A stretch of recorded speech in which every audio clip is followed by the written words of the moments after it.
பிரியமானவர்களே, உபாகமம் 31:23 நீ பலங்கொண்டு திடமனதாய் இரு, நான் உன்னோடு இருப்பேன் என்று கர்த்தர் யோசுவாவிடம் சொல்லுகிறார். பிரியமானவர்களே, மோசே மரிக்கும் காலம் வந்தபோது யோசுவாவுக்கு மனதிலே திடனற்று போய்விட்டது.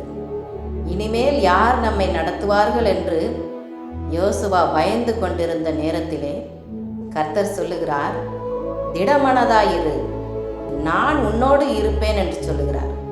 அதுபோல நீங்களும் மனதில் திடனற்று காணப்படுகிறீங்களா? இன்றைக்கு கர்த்தர் சொல்லுகிறார், மனிதர்கள் உங்களை கைவிடலாம், ஆனால் நான் உன்னோடு இருப்பேன் என்று சொல்லுகிறார். பயப்படாதிருங்கள், கர்த்தர் உங்களை நடத்துவார். ஆமென்.